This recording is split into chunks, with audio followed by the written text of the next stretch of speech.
and we're going to talk about the mediocrity of MAGA men. I'm in a mood. I just had a conversation with Joy and Don, and I don't know if you've noticed, they are sniping at each other. Tim Pool, before we get into it, Tim Pool is now lashing out against Candace Owens. Candace Owens is now mocking Tim Pool.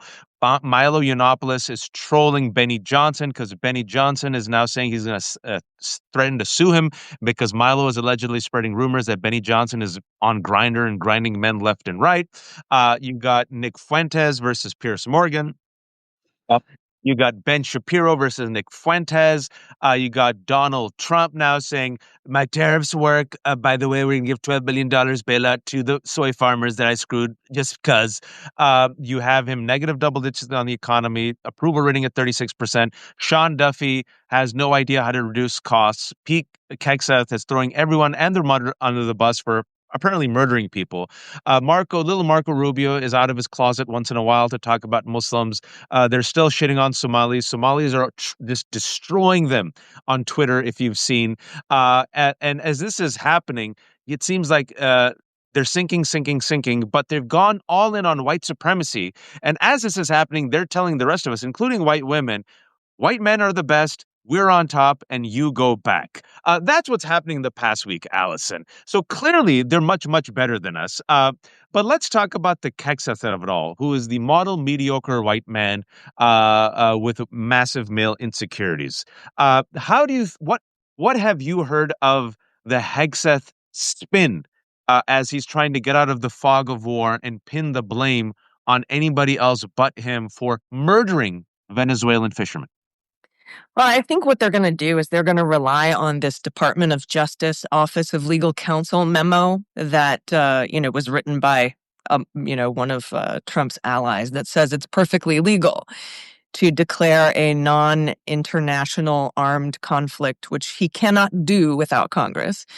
And to say that, this Office of Legal Counsel memo gives them the green light. It's a lot like the torture memos, right?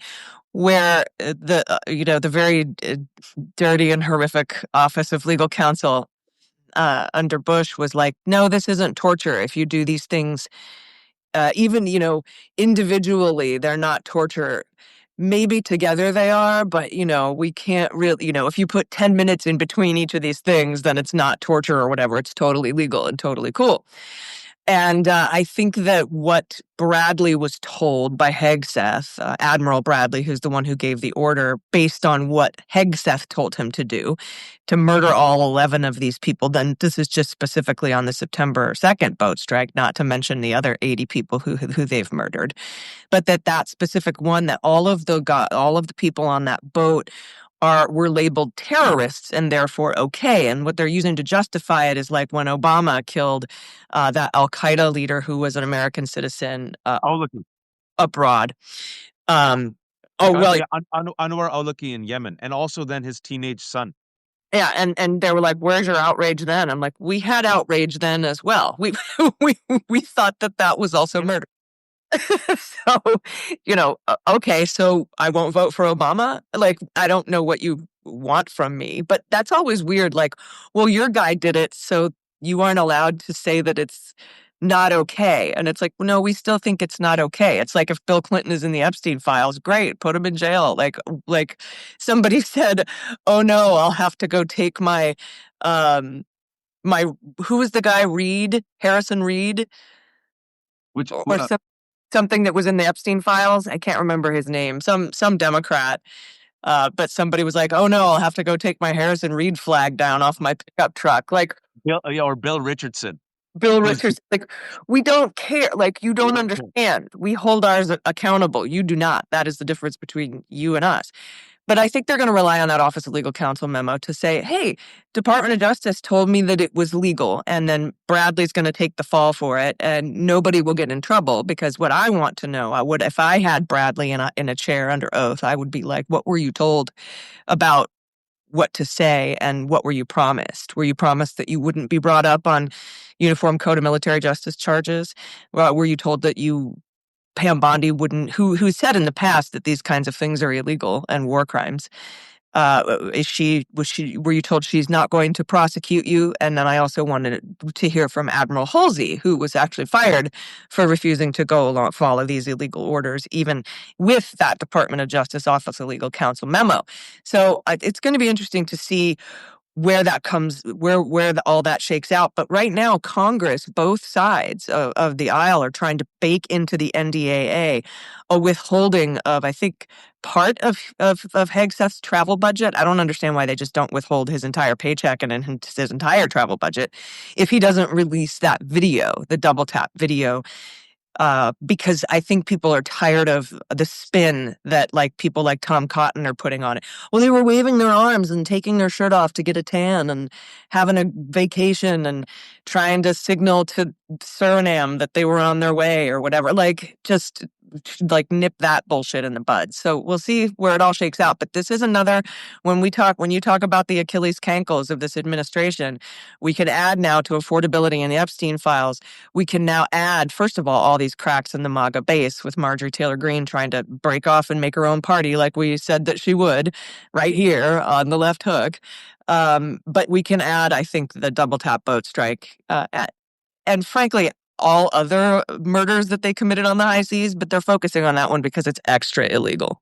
And Allison texted this to me, I think 2 or 3 days ago. She goes, Waj, add another cankle to your Achilles cankles. This story isn't going away. And I do want to, before we move on, because I think it's important to focus on the cruelty and the sadism, folks. I think, that video, there's a 41-minute video, apparently, that has been seen by Democrats and Republicans. And I think it was a Democrat who came out, whose name I'm forgetting, so I'm not going to mention it, but I saw a clip where it said it was one of those disturbing videos where these two, by all accounts, unarmed sailors were who survived the first illegal strike, because the first strike was also illegal.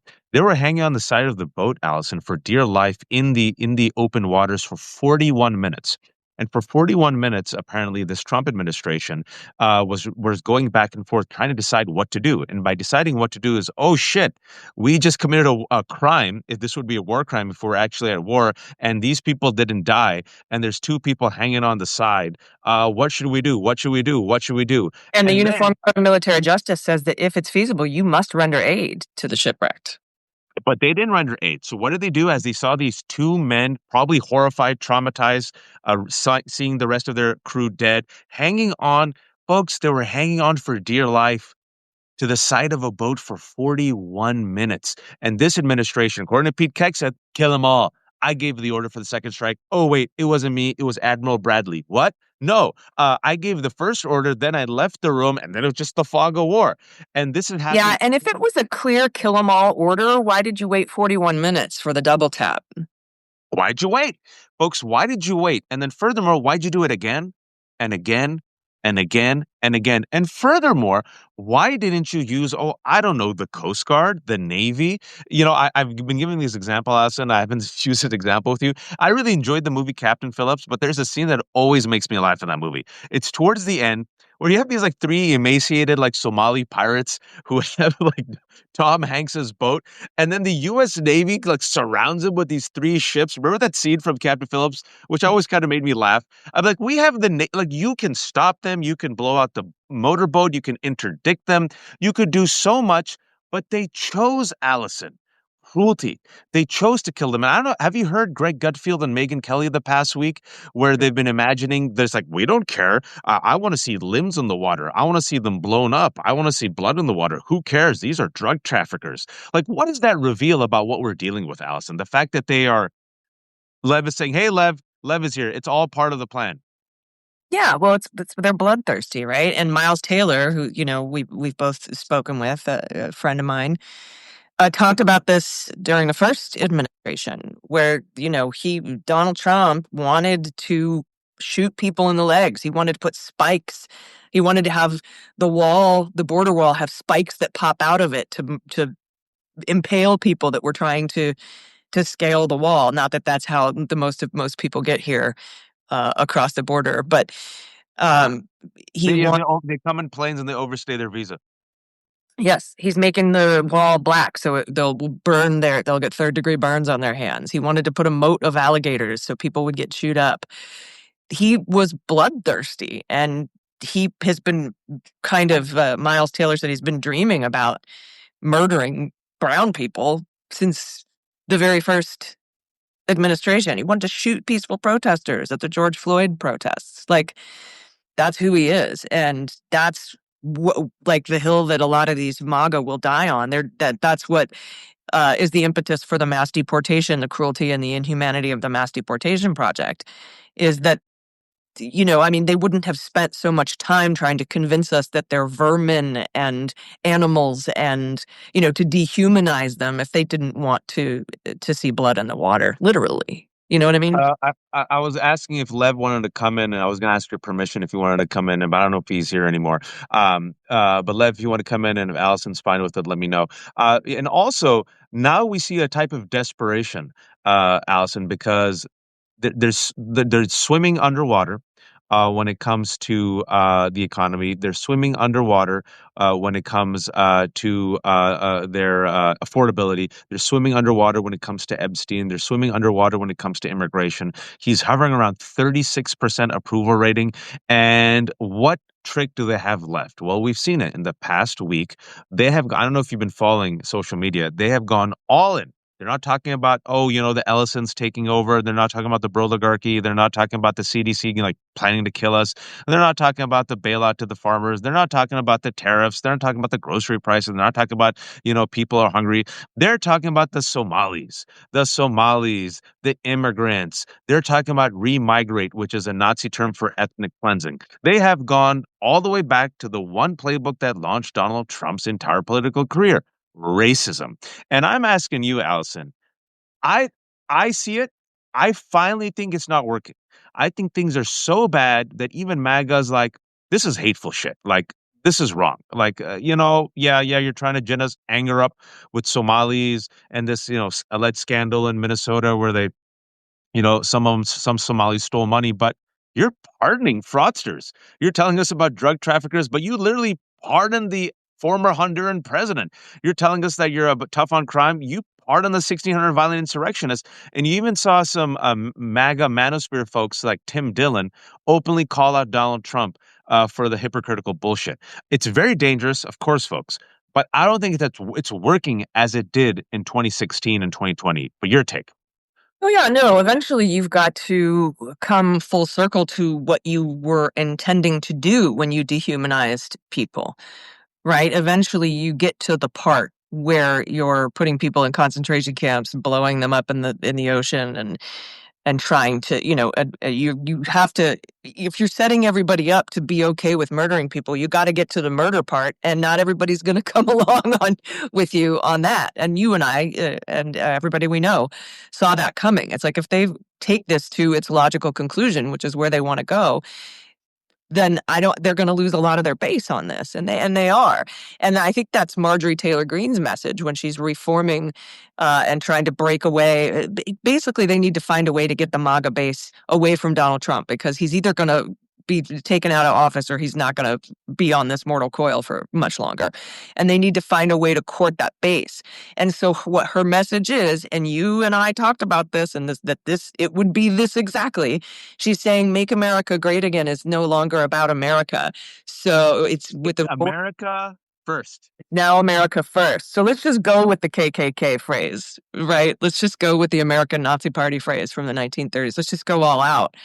But they have to move away from MAGA and bring the MAGA base over to the America First coalition now. Because, I mean, it's not a bad message as far as messages go. If you want to get the MAGA base, you got to, say, we didn't want the war in Venezuela. We didn't want the war in the Caribbean and the Pacific. We didn't want the war in Ukraine. This is no longer America first. They gave $40 billion to Argentina so that they could sell their soybeans. And now we got to bail out our farmers to the tune of $12 billion because of his tariffs. His tariffs are putting China first. His tariffs are putting Russia first. And we're not sanctioning these people. So it's no longer America first. And it's right. We can do this from a democratic point of view, too. It's never been about America first because over on our side, we believe that globalism actually does put America first. Or helps Americans more than whatever this is that they're doing. So that huge crack in the base, is it a crack, or is she just trying to gather ye rosebuds while ye may? And I think both. I think it's both. I think that's a very astute observation, but I think it's both because it is a crack. It is a fissure. They realize daddy is dying in real time. They realize the orange mortal coil will melt off the bloated carcass and go probably down, not up. And I'm not the person who said that. Donald Trump said, I don't think I'm going to make it when he was asked if he thinks he's going to go to heaven. So that was Donald Trump. It's one moment of clarity. And I think what they're doing, though, I think is very important, Allison, is what people will fall for, and this is my fear, and I mentioned on your show, our show before, is they think Marjorie Taylor Greene is now new, reformed. I've heard otherwise smart, intelligent people say that, oh, she's changed. I'm like, nope. I heard some people say Tucker Carlson, he's changed. Nope. I heard some people say, did you hear Nick Fuentes, this young man, talk about Palestinians? I'm like, he's a Nazi. I've heard all of this stuff, and I'm like, these people are just regrouping. These people are taking the shards of the broken MAGA movement and realizing, oh, people are radicalized on Israel. I can move further to the left on this than Chuck Schumer. Oh, people want affordability. I can move further to the left on this than the oligarchy. Oh, people don't want interventionism in war. I can rebrand it as America First. But America First is Nick Fuentes' statement. Marjorie Taylor Greene, folks, was one of the people who actually went to Nick Fuentes' conference and when asked to condemn him, has refused to condemn him. She is the same person. I want you all to realize the only thing she really broke with Donald Trump on is the Epstein files, because she was part of the MAGA movement radicalized by QAnon who got into office. And we said she is the present and future of the MAGA GOP. And people are like, no, you're not. She's an outlier. She'll be contained. I'm like, nope. You're not paying attention. And now she represents the next wave, realizing, oh, Cankles is dying. They're all corrupt. It's part of the swamp. Oh, shit, they don't care about us. Release the Epstein files. No new war. Go full on further to the right than Charlie Kirk on white nationalism. They hate Jews. And now they realize, oh, yeah, affordability. So this is, I think, what we're dealing with. And now what you're going to see they're going to see the shameless civil war. You're seeing it in real time. Ben Shapiro, Allison, versus Nick Fuentes. Nick Fuentes got exposed by Piers Morgan. Now they're turning on Piers Morgan.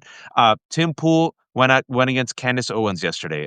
Joy and Don were telling me, I had no idea. Don said that allegedly Milo Yiannopoulos said that Charlie Kirk was maybe gay.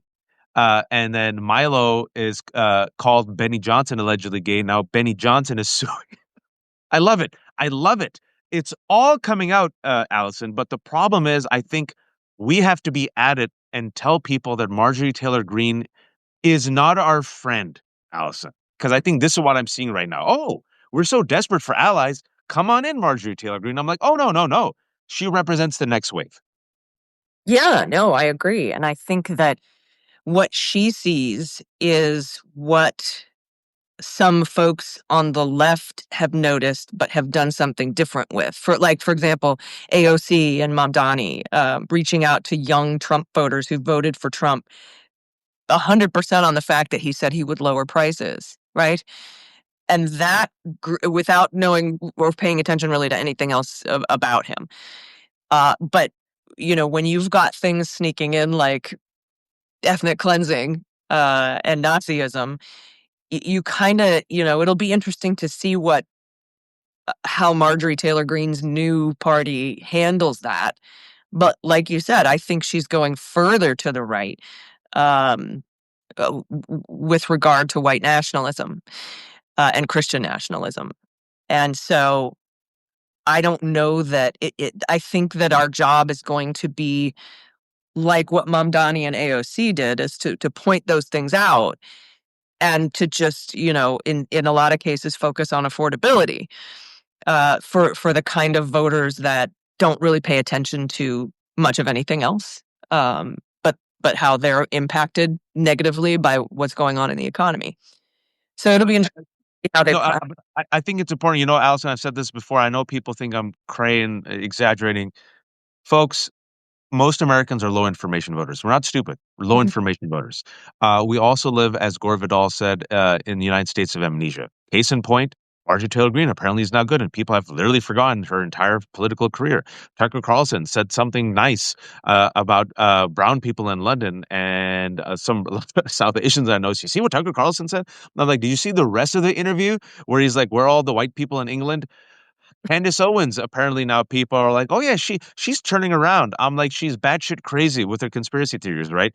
And people, you know, think, oh, well, it's so clear that she's crazy. It isn't, folks. People get their information in clips through Instagram and TikTok, and I cannot tell you, Allison, how many otherwise intelligent, informed, educated, global, worldly people are falling for this. I was at another event 2 days ago, and I talked about Nick Fuentes, and this person said, well, Nick Fuentes, yeah, he says some good stuff. I'm like, he's a Nazi. And this is what they always say. But is he though? I'm like, Yeah. yes. And And but no, I think he's just joking. why do you got to bend and twist to be on their side when the Democrats have been here the whole time? Like, I don't understand. Like, hi, oh, you like affordability? Oh, you like healthcare and childcare? That's weird. We've been doing that since I've been alive, like, and well before that. Like, I don't understand how, like, you would go out. It's like, I feel like the nice guy conundrum where There you go.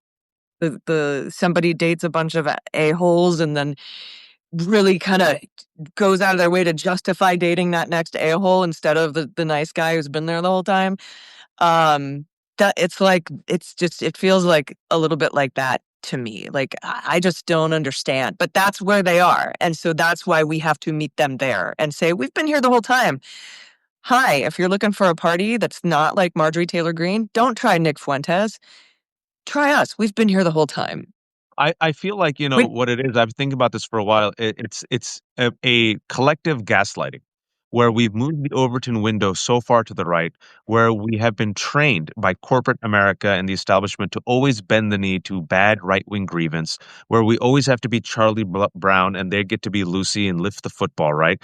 And then the one time they're civil, the one time they're right out of the 35 times they're wrong, then we say, oh, not only join us, lead us, lead us. And like you saw in the 2024 election, let's bear hug all these never Trump Republicans who got us here in the first place. And what I say is, yes, politically, you need a big tent, Allison. You effed up.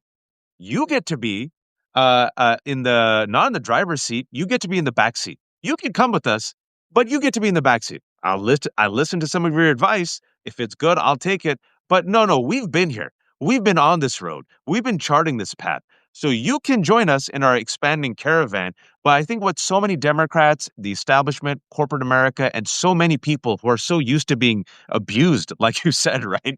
They're like, oh, you like us now? You're Yeah, saying what we're saying? Oh, here, take the wheel. yeah. Take the wheel. Yeah, don't do that. Right? Like, hey, that's great. Liz Cheney wants to get on the bus.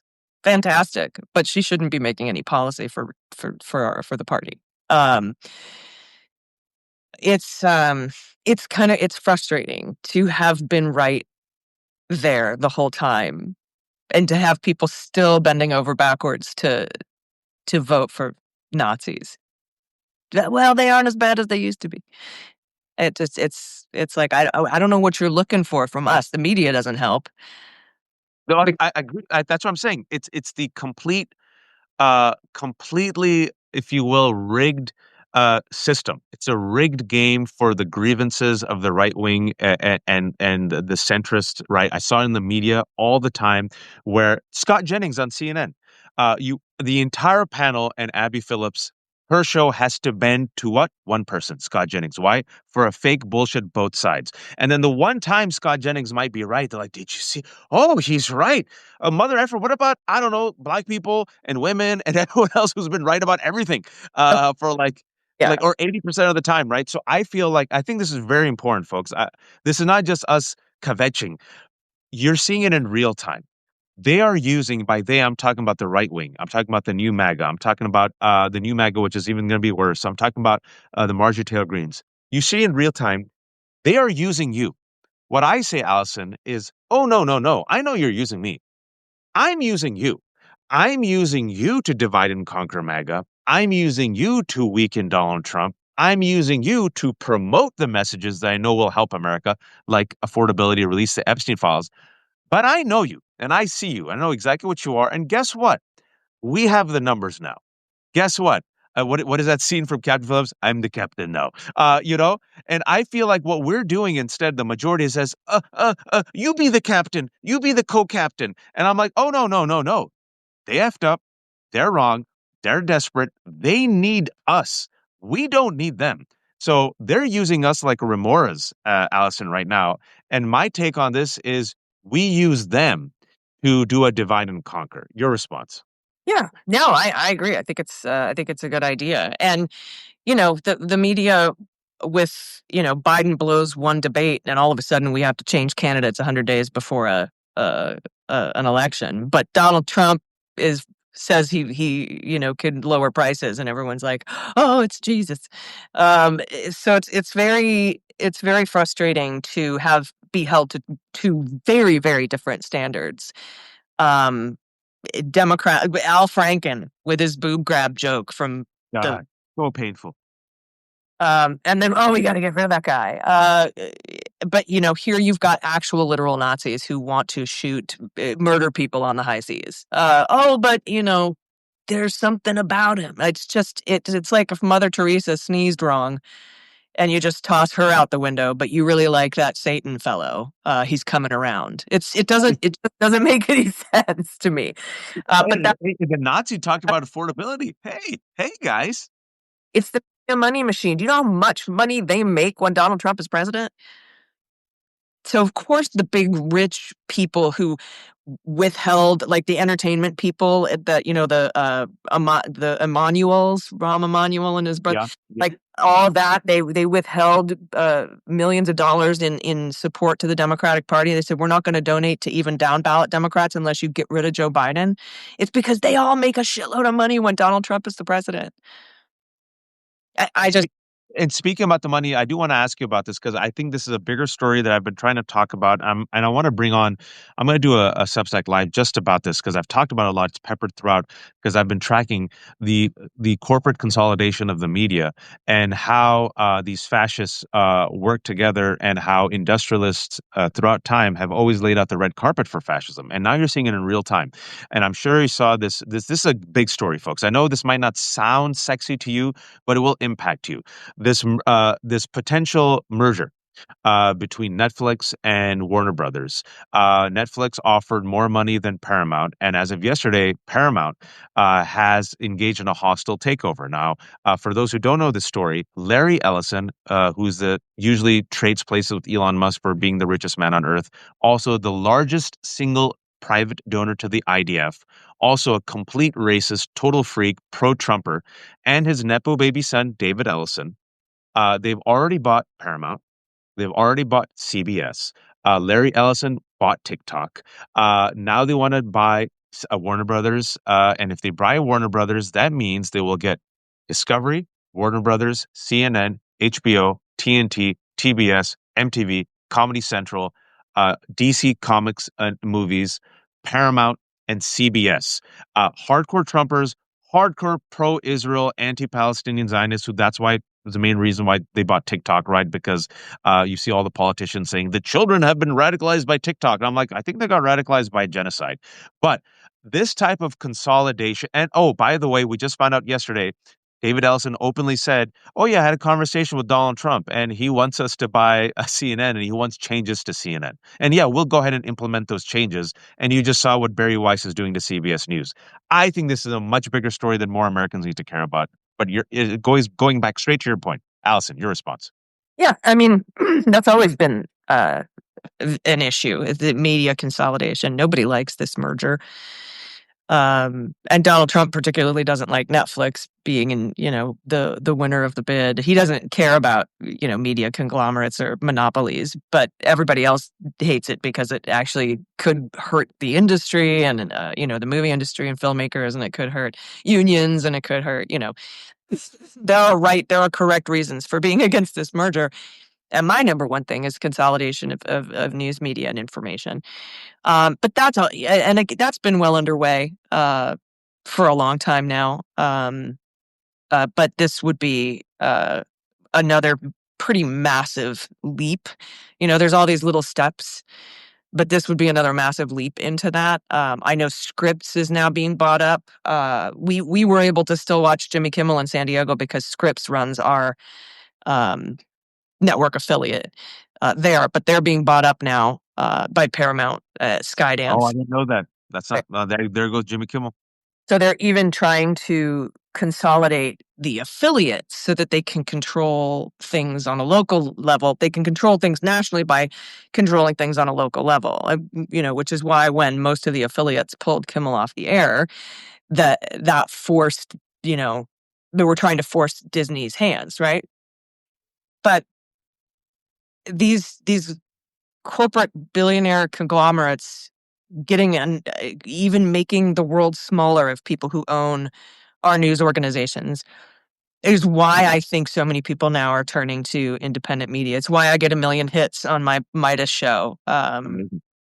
because people are here right now because they want to get their news from somebody with, first of all, without any Scott Jenningses, but also that aren't influenced by somebody above them, some billionaire overlord telling them what they can and can't say or what to focus on and what not to focus on. And it even happens at like some of what I consider the better networks, NBC and MS Now, which was MSNBC. We even see the focus moving uh, there as well. So it's now obviously some of the anchors still kind of write their own shows and they have that in their contracts.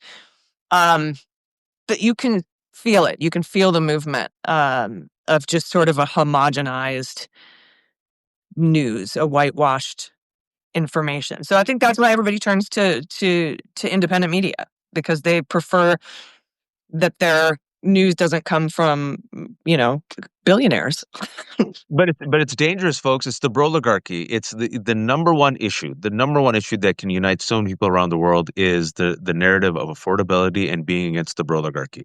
You need to give people a story. So what's the story? Who are the good guys? The good guys are the 99%, the majority, trying their best to work hard, to feed their kids, to take care of their partners, to pay their bills. But they can't. Even though they work 2 jobs to stay broke, everything's expensive. Well, who's the bad guy? This is human beings, storytelling, folks. The bad guy is the 1%, the billionaires, the oligarchy, drinking all of our milkshake. So how do we get to our desired goal of affordability? We got to take on the 1%, the oligarchy. And now it's so shameless, so naked, so out in the open, where they're literally revealing the supervillain plot, right? Like this is like the world's most helpful Bond villain, openly telling you they already wrote it in Project 2025, and now they're openly just saying it, right? Like, this is what we're going to do. What are you going to do about it? We're going to gobble up all your milkshake. We love Israel as genocide. TikTok, it's ours. We're going to take care out of all the pro-Palestine activists. All these lefties and these wokes and the people that we don't like. All right, we're going to take CBS. We're going to put in Barry Weiss. Donald Trump, you don't like CNN? Okay, we'll make it all Scott Jennings. We're going to do a hostile takeover. And then also, as someone mentioned, because we have a very smart audience, it isn't just Ellison's, folks. The irony of it all, these people are so shamelessly hypocritical right now. I think, this is what happens, Allison, when you get so powerful. Sometimes you get reckless and bloated and lazy. Donald Trump they don't even have to try anymore. Donald Trump, I hate the drug traffickers. I'm going to kill them. Next day, I'm going to pardon drug trafficker. We're going to get rid of these Somali fraudsters. Next day, I'm going to pardon this fraudster who was about to go to jail for 7 years for stealing $1.5 billion. I hate the Muslims. I want it out. America first. Saudi Arabia, Qatar, Jared Kushner, go ahead and team up with Larry Ellison and buy American property after you've already bought Arizona water, after you've already bought a golf, after you've already invested in UFC, after you've already invested in U.S. property, after you've already given me a jet. It's okay. America's for sale. It's so shameless and naked right now. And speaking about the shamelessness and nakedness of it all, the last thing I want to ask you before I let you go, and thank you so much for making time. Last question. I just also wanted to bring up the messaging that the right wing is telling us about affordable housing. The reason that things aren't affordable isn't because Donald Trump is awful or billionaires are awful. But with housing, they're saying it's because immigrants are buying up all the houses. That's why we have a housing crisis. And somebody responded like, yeah, I was going to buy that $750,000 house in Claremont, California, but the guy who mows my lawn outbid me. Damn it, But what it is, and we know this because Kamala Harris had a whole plan to fix this she doesn't have enough of a detailed plan. She had such a detailed plan that she was going to go after all of the billionaire corporations buying up properties with cash offers, outbidding people like actual, non-corporate people who just want to buy a house and live in it, and then jacking up the rents and fixing rent prices using this app. And she called them out. Elizabeth Warren was on this too, and had a whole plan to disallow that from happening, taking tax incentives away, saying the reason a lot of people buy a lot of these properties is so they can do the write-off, taking those away and giving the tax incentives to actual individual persons who want to buy homes. But that is why there's a housing crisis. It's because billionaires are gobbling up all the property, jacking up the rents and fixing the rent prices at extremely high rates. The rent is too damn high. Where's that guy? I like that guy. Anyway. Yeah, and maybe Gavin Newsom, if you want to become president, maybe it's safe to say that the billionaires aren't part of the Big Ten, and it's okay to go against them. If you don't know that reference, it's just from a couple of days ago when he was interviewed by Aaron Sorkin, not the writer, but the writer for the New York Times, and he was asking about taxing the billionaires, and this is why, folks, I tell you, Gavin isn't the guy. But that's just me. If you're not going to go against the oligarchy, if you're not going to go against the 1%, if you're not going to go against the billionaires, you're not going to win over the people. Yeah, Final question. Corporate Yeah. landlord in California. That's why we have such a hugely expensive homes and high rents. It's obscene. It's obscene, folks. I'm from the Bay Area. Just unaffordable. I can't believe I even survived there for as long as it. 3 minutes before I got to go and let you go, the Supreme Court revealing their racist and completely just. I'm old enough to remember, Allison, they used to at least engage in a type of legal ease to finesse their bullshit opinions. Oh, Now, they don't even care, Allison. They're like, meh. which case are you talking about? Could be. When it comes to the oral arguments, I believe it was yesterday, pretty much allowing Donald Trump with his expansive executive authority to override Congress and just to fire people from independent agencies at will, just because, whatever, who cares about the Constitution? Right. That and allowing the Texas maps to go forward. That was like a huge slap in the face because the district court actually bore everything out. Like Greg Abbott said, this is a racial gerrymander. And I didn't, not in even as so many words. He said that. He said, this is racial gerrymander. And so did the Speaker of the House.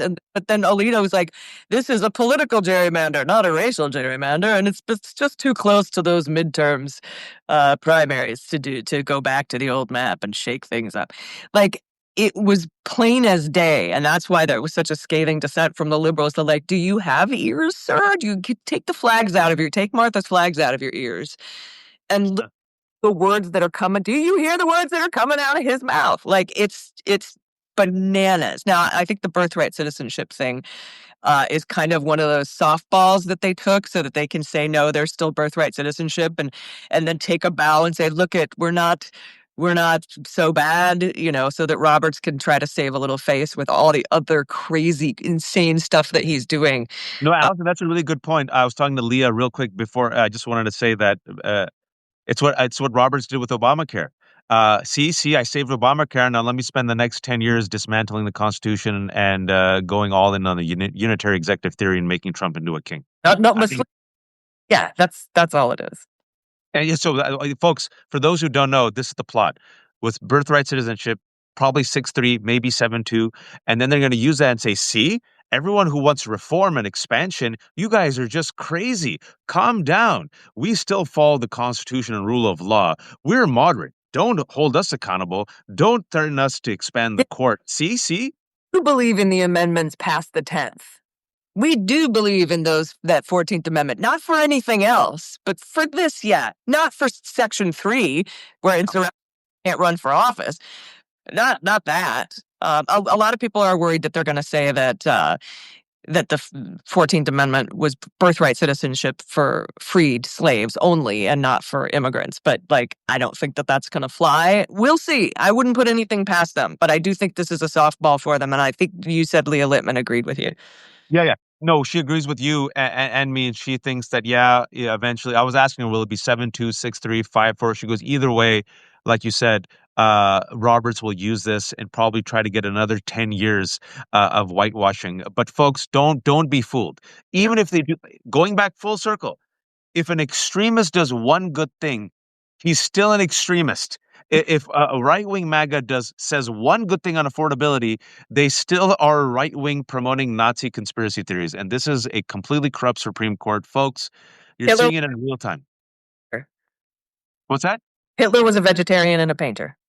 Yeah, and speaking, going back full circle, speaking about mediocre MAGA men and them unleashing their frustration and rage on the rest of us.